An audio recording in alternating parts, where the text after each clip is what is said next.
The penultimate round of the Donaldson Cross Country Championship saw competitors head to the Black Mountain Hotel on the outskirts of Tabanshu for the Ford Dealer 400. A fitting host, given that the Ford racing outfit of Chris Visser and Jaapie Badenhorst are still in with the shout of taking the title in Class SP.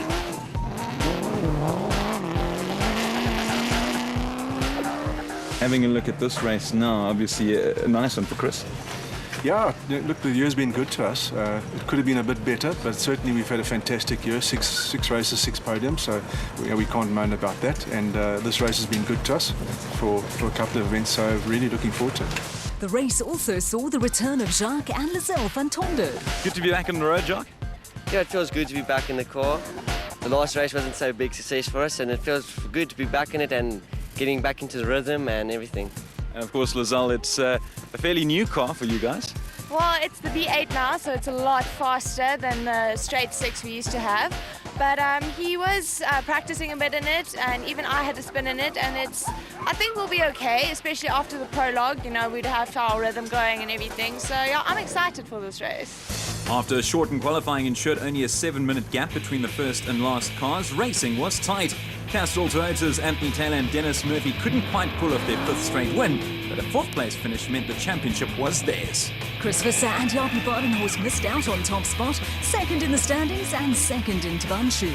3rd overall, Castrol Toyota's Duncan Foss and Rob Howie closing the gap ahead after their maiden win of the season. Lying in 4th overall, Gary Berthold and Siegfried Rousseau of Atlas Copco, the SP9 finishing well in 9th place.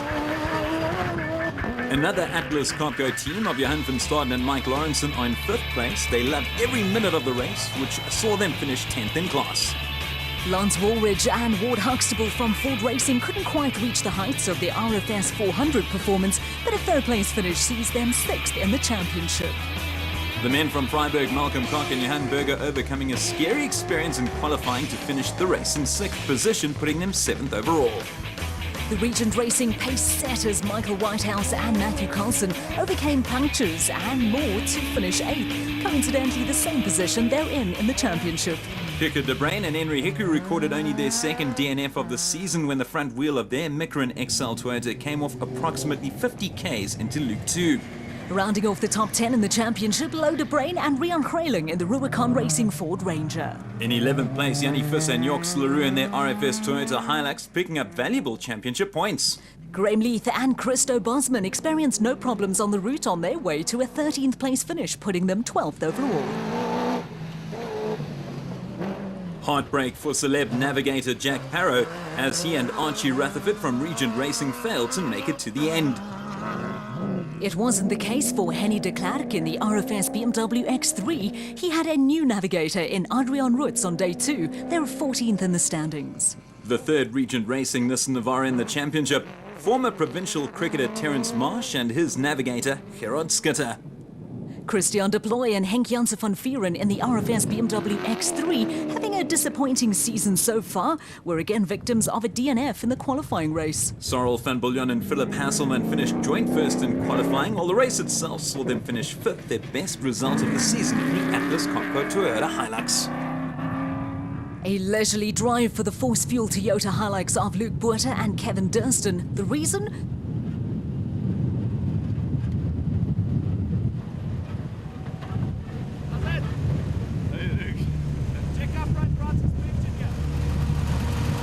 That's certainly problematic, but not nearly as bad as this. Jürgen, what happened? I think we took the wrong turn and just jumped into the water. We were happy to come out, and okay, now we try to pull it out, but bad luck. You're gonna get this guy out? I think we can get it out, and maybe we can repair it in the night and can start tomorrow, I hope. Good luck. Oh, thank you. They certainly did manage to get out, but the Regent Racing Navara was done for. Disastrous DNF for Schroeder and Abramson. In complete contrast, while they may not have cracked the podium this time, a sensational season from Taylor and Murphy saw the Castrol Toyota pair capture their maiden championship title. It's incredible to have done it with the race to go. Yeah, I mean, that's always a bonus, you know, at least now the pressure's completely gone, and now we can just go and have some fun, you know, and try and win the last one. Dennis, those must be nice words to hear from your teammate. Pretty much, eh? But he drove like a champ as well, so all credit to him. We had a good season, eh? It was lekker. So Taylor and Murphy taking the title from their teammates Voss and Howie, who are sure of finishing the season in third place, while Fiss and Bardnos from Ford Racing have wrapped up second position despite one more race to go. Let's catch up with the latest in Dakar preparations. Former champion Janelle de Villiers was a familiar face in Tabanshu as he put his Imperial Toyota Hilux to the test. It's always testing terrain and tricky terrain over here, so it's a good test for man and machine, and yeah, we'll see how we go tomorrow. Try and get as much kilometers in as possible, and see with all the new things that we got on the car if everything works correctly. Driving alongside regular navigator Dirk van Zittewitz, the pair were afforded the opportunity to go out in front at the Ford Dealer 400. Obviously not as competitors though. The Hilux was given a thorough working over by the racing legends, putting them in good stead ahead of South America.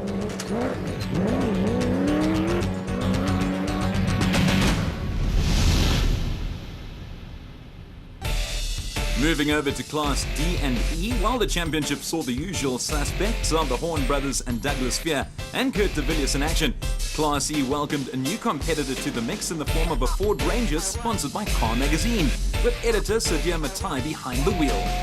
Ford had this left-hand drive Ranger in their plant, which they weren't quite sure what to do with, and said to us, well, if you guys want to use it to do something, it's just an idea. And I'm a bit of a motorsport and racing nut, and I immediately said to the boss, well, let's race it. And of course, the only place you can race a bakkie in SA is off-road racing.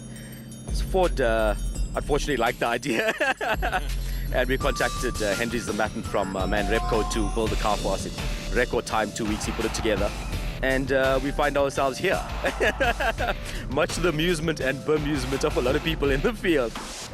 Sadia and Henry did manage to finish, but far behind Johan and Werner Horn from Malalan Toyota, who grabbed their third win in a row in Class D. They finished just 9 seconds clear of championship leaders Jason Venter and Vincent van Alleman in their Tryson Toyota Hilux. Unfortunately, the big Oosthuizens, Jack and Sorrel, failed to finish, but they remained third overall in their Land Rover Defender. Deirdre Hutting and Gary Austin also recorded a DNF in their Transcore Ford Ranger, and only their second race of the season.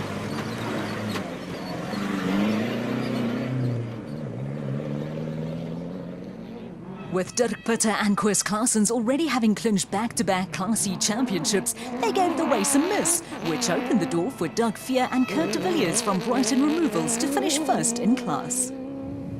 Back to Sadia and Henry and their Ford Ranger sponsored by Car Magazine. Sadia proving that it's certainly not an easy sport, but that said, he did exceptionally well to reach the checkered flag in a really great initiative.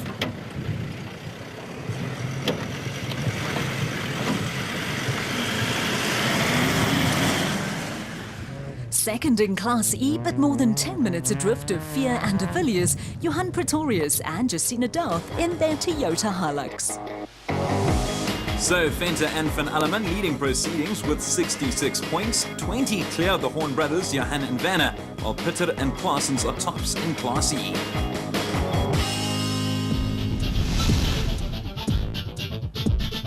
Last month, we saw cricketing legend John T. Rhodes take to the co-driver's seat for Regent Racing in the Imperial Automotive Celeb Challenge. But this time around, rap artist Jack Parrow was tasked with guiding Archie Rutherford around the route.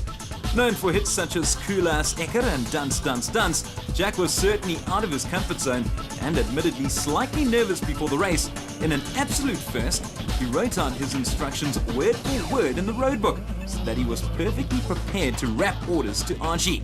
Unfortunately, a broken rear drive shaft ended the race, but Jack will most definitely be back.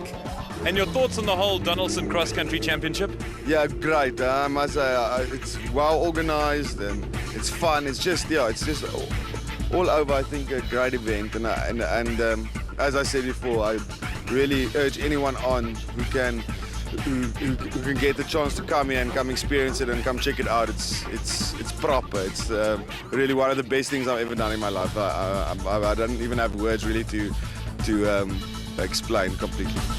So, with one race to go, will Derek Alberts be toppled from top spot in the Celeb Challenge? Next in the hot seat, funny man Barry Hilton.